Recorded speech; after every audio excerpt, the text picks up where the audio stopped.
ओम शांति। 7 अगस्त 2020 की मुरली है। बाबा ने कहा, मीठे बच्चे, आत्म अभिमानी होकर बैठो, अंदर घोटते रहो मैं आत्मा हूँ। देही अभिमानी बनो, सच्चा चार्ट रखो, तो समझदार बनते जाएंगे, बहुत फायदा होगा। प्रश्न है, बेहद के नाटक को समझने वाले बच्चे किस एक लो नियम को अच्छी रीति समझते हैं? उत्तर, ये अविनाशी नाटक है। इसमें हर एक पाठधारी की पाठ बजाने अपने समय पर आना ही है। कोई कहे हम सदा शांति धाम में ही बैठ जाएं, तो ये लो नहीं है, उसे तो पाठधारी नहीं कहेंगे। ये बेहद की बातें बेहद का बाप ही तुम्हें सुनाते हैं। ओम शांति। अपने को आत्मा समझकर बैठो, देह अभिमान छोड़कर बैठो। बेहद का बाप बच्चों को समझा रहे हैं। समझाया उनको जाता है जो बेसमझ होते हैं। आत्मा समझती है कि बाप सच कहते हैं। हम आत्मा बेसमझ बन गई है। मैं आत्मा अविनाशी हूँ, शरीर विनाशी है। मैं आत्म अभिमानी छोड़ दे, अभिमान में फंस पड़ा हूँ तो बेसमझ ठहरे ना। बाप कहते हैं सब बच्चे बेसमझ हो पड़े हैं। दे अभिमान में आकर फिर तुम बाप द्वारा दे अभिमानी बनते हो तो बिल्कुल समझदार बन जाते हो। कोई तो बन गए हैं, कोई पुरुषार्थ करते रहते हैं। आधा कल्प लगा है बेसमझ बनने में। इस अंतिम जन्म में फिर समझदार बनना है। आधा कल्प से बेसमझ होते होते 100% बेसमझ बन जाते हैं। देह अभिमान में आकर ड्रामा प्लान अनुसार तुम गिरते आए हो। अभी तुमको समझ मिली है, फिर भी पुरुषार्थ बहुत करना है, क्योंकि बच्चों में देवी गुण भी चाहिए। बच्चे जानते हैं हम सर्वगुण संपन्न 16 कला संपूर्ण थे, फिर इस समय निर्गुण बन पड़े हैं। कोई भी गुण नहीं रहा है। तुम बच्चों में भी नंबरवार पुरुषार्थ अनुसार इस खेल को समझते हैं। समझते समझते भी कितने वर्ष हो गए हैं, फिर भी जो नए हैं वह अच्छे समझदार बन जाते हैं। औरों को भी बनाने का पुरुषार्थ करते हैं। कोई ने तो बिल्कुल नहीं समझा है। बेसमझ के बेसमझ ही हैं। बाप आए ही समझदार बनाने। बच्चे समझते हैं माया के कारण हम बेसमझ बने हैं। हम पूज्य थे तो समझदार थे, फिर हम ही पुजारी बन बेसमझ बन गए हैं। आदि सनातन देवी देवता धर्म प्राय लोप हो गया है। इनका दुनिया में किसी को पता नहीं है। ये लक्ष्मी नारायण कितने समझदार थे, राज्य करते थे। बाप कहते हैं तत्व तुम भी अपने लिए ऐसे समझो। ये बहुत बहुत समझने की बातें हैं, सिवाय बाप के कोई समझा न सके। अभी महसूस होता है बाप ही ऊंचते ऊंच समझदार ते समझदार होगा ना। एक तो ज्ञान का सागर भी है, सर्व का सदगति दाता भी है, पतित पावन भी है। एक की ही महिमा है। इतना ऊंचते ऊंच बाप आकर के बच्चे बच्चे कह कैसे अच्छी रीति समझाते हैं। बच्चे अब पावन बनना है, उसके लिए बाप एक ही दवाई देते हैं। कहते हैं योग से तुम भविष्य 21 जन्म निरोगी बन जाएंगे। तुम्हारे सब रोग दुख खत्म हो जाएंगे। तुम मुक्ति धाम में चले जाएंगे। अविनाशी सर्जन के पास एक ही दवाई है, एक ही इंजेक्शन आत्मा को आए लगाते हैं। ऐसे नहीं कोई मनुष्य बैरिस्टर भी करेंगे, इंजीनियरिंग भी करेंगे, नहीं, हर एक आदमी अपने धंधे में ही लग जाते हैं। बाप को कहते हैं आकर पतित से पावन बनाओ, क्योंकि पतित पने में दुख है। शांति धाम को पावन दुनिया नहीं कहेंगे, स्वर्ग को ही पावन दुनिया कहेंगे। ये भी समझाया है मनुष्य शांति और सुख चाहते हैं। सच्ची सच्ची शांति तो वहाँ है जहाँ शरीर नहीं है, उसको कहा जाता है शांति धाम। बहुत कहते हैं शांति धाम में रहे, परंतु लो नहीं है। ये वह तो पाठधारी हुआ नहीं। बच्चे नाटक भी समझ गए हैं। जब एक्टर्स का पाठ होगा तब बाहर स्टेज पर आकर पाठ बजाएंगे। ये बेहद की बातें बेहद का बाप भी समझाते हैं। ज्ञान सागर भी उनको कहा जाता है। सर्व के सदगति दाता पतित पावन है। सर्व को पावन बनाने वाले तत्व नहीं हो सकते। पानी आदि सब तत्व हैं, वह कैसे सदगति करेंगे? आत्मा ही पाठ बजाती है। हठ योग का भी पाठ आत्मा बजाती है। ये बातें भी जो समझदार है वही समझ सकते हैं। बाप ने कितना समझाया है। ऐसा कोई युक्ति रचो जो मनुष्य समझे। कैसे पूज्य सो पुजारी बनते हैं। पूज्य है नई दुनिया में, पुजारी है पुरानी दुनिया में। पावन को पूज्य, पतित को पुजारी कहा जाता है। यहाँ तो सब पतित है, क्योंकि विकार से पैदा होते हैं। वहाँ ही श्रेष्ठ गाते भी हैं संपूर्ण श्रेष्ठाचारी। अभी तुम बच्चों को ऐसा बनना है। मेहनत है, मुख्य बात है याद की। सभी कहते हैं याद में रहना बड़ा मुश्किल है। हम जितना चाहते याद में रह नहीं सकते। कोई सच्चाई से अगर चार्ट लिखे तो बहुत फायदा हो सकता है। बाप बच्चों को ये ज्ञान देते हैं कि मन मना भव। तुम अर्थ सहित कहते हो, मुझे बाप को हर बात यथार्थ रीति अर्थ सहित समझाते हैं। बाप से बच्चे कई प्रकार के प्रश्न पूछते हैं। बाप करके दिल लेने के लिए कुछ कह देते हैं, परंतु बाप कहते हैं मेरा काम ही पतित से पावन बनाना, मुझे तो बुलाते ही इसलिए हो। तुम जानते हो हम आत्मा शरीर सहित पावन थे, अभी वही आत्मा शरीर सहित पतित बनी है। 84 जन्मों का हिसाब है ना। तुम जानते हो अभी ये दुनिया कांटों का जंगल बन गई है। ये लक्ष्मी नारायण तो फूल है ना, उन्हों के आगे कांटे जाकर कहते हैं आप सर्वगुण संपन्न, हम पापी कपटी हैं। सबसे बड़ा कांटा है काम विकार का। बाप कहते हैं इस पर जीत पहन जगत जीत बनो। मनुष्य कहते हैं भगवान को न कोई रूप में आना है, भागीरथ पर विराजमान हो आना है। भगवान को आना ही है पुरानी दुनिया को नया बनाने। नई दुनिया को सतो प्रधान, पुरानी दुनिया को तमो प्रधान कहा जाता है। जबकि अभी पुरानी दुनिया है तो जरूर बाप को आना ही पड़े। बाप को ही रचयिता कहा जाता है। तुम बच्चों को कितना सहज समझाते हैं, कितनी खुशी होनी चाहिए। बाकी किसी का कर्म भोग का हिसाब किताब है, कुछ भी है वो तो भोगना है, इसमें बाबा आशीर्वाद नहीं करते हैं। हमको बुलाते ही बाबा आकर हमको वर्षा दो। बाबा से क्या वर्षा पाना चाहते हो?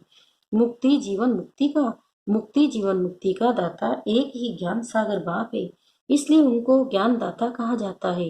भगवान ने ज्ञान दिया था, परंतु कब दिया, किसने दिया, ये किसी को पता नहीं है।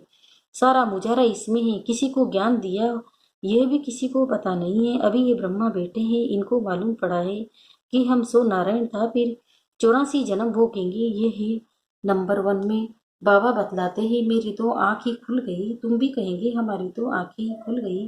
तीसरा नेत्र तो खुलता है ना। तुम कहेंगे हमको बाप का सृष्टि चक्र का पूरा ज्ञान मिल गया है। मैं जो हूँ जैसा हूँ मेरी आंखें खुल गई हैं। कितना वंडर है, हम आत्मा फर्स्ट है और हम फिर अपने को देह समझ बैठे हैं। आत्मा कहती है हम एक शरीर छोड़ दूसरा लेता हूँ, फिर भी हम अपने को आत्मा भूल दे अभिमानी बन जाते हैं।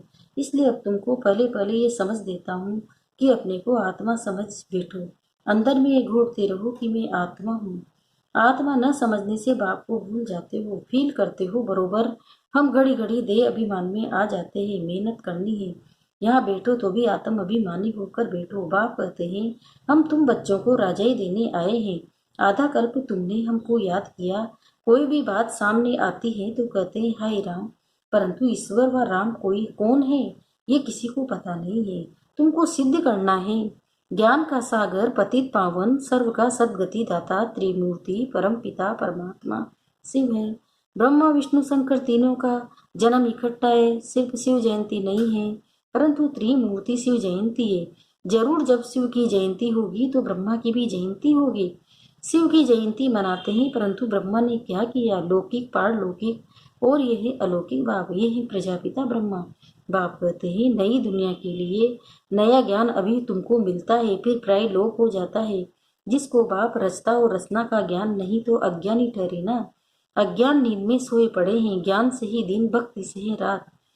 शिवरात्रि का अर्थ भी नहीं जानते, इसलिए उनको हॉलीडे भी उड़ा दिए। अभी तुम जानते हो बाप आते ही ये सबकी ज्योति जगाने। तुम ये बत्तियां आदि जगाएंगे तो समझेंगे इनका कोई बड़ा दिन है। अब तुम जगाते हो अर्थ सहित, वो लोग थोड़े ही समझेंगे। तुम्हारे भाषण से पूरा समझ नहीं सकते हैं। अभी सारे विश्व पर रावण का राज्य है। यहाँ तो मनुष्य कितने दुखी हैं, रिद्धि सिद्धि वाले भी बहुत तंग करते हैं। अखबारों में भी पता है इनमें इविल सोल है, बहुत दुख देते हैं। बाबा कहते हैं इन बातों से तुम्हारा कोई कनेक्शन नहीं है। बाप तो सीधी बातें बताते हैं, बच्चे तुम मुझे याद करो तो पावन बन जाएंगे, तुम्हारे सब दुख दूर हो जाएंगे। अच्छा, मीठे मीठे सिखिलते बच्चों प्रति माता पिता बाप दादा का याद प्यार और गुड मॉर्निंग। रूहानी बाप की रूहानी बच्चों को नमस्ते। हम रूहानी बच्चों की भी रूहानी माता पिता बाप दादा को याद प्यार गुड मॉर्निंग नमस्ते नमस्ते। शुक्रिया बाबा, शुक्रिया आपका पद्मा पदम, शुक्रिया। धारणा के लिए मुख्य सार है, पहला है यथार्थ रीति बाप को याद करने व आत्म अभिमानी बनने की मेहनत करनी है। सच्चाई से अपना चार्ट रखना है, इसमें ही बहुत बहुत फायदा है। दूसरा है सबसे बड़ा दुख देने वाला कांटा काम विकार है, इस पर योग बल से विजय प्राप्त कर पतित से पावन बनना है। बाकी किन्हीं भी बातों से तुम्हारा कनेक्शन नहीं है। वरदान विघ्न प्रूफ चमकीली फरिश्ता ड्रेस धारण करने वाले सदा विघ्न विनाशक भव। इसका विस्तार बता रहे हैं बाबा। स्व के प्रति और सर्व के प्रति सदा विघ्न विनाशक बनने के लिए क्वेश्चन मार्क को विदाई देना और फुल स्टॉप द्वारा सर्व शक्तियों का फुल स्टॉप करना। सदा विघ्न प्रूफ चमकीली फरिश्ता ड्रेस पहन कर रखना, मिट्टी की ड्रेस नहीं पहनना। साथ साथ सर्व गुणों के गहनों से सजे रहना।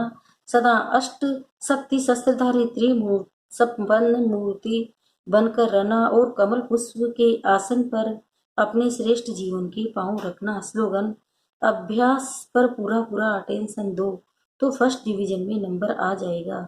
मातेश्वरी जी के अनमोल महावाक्य।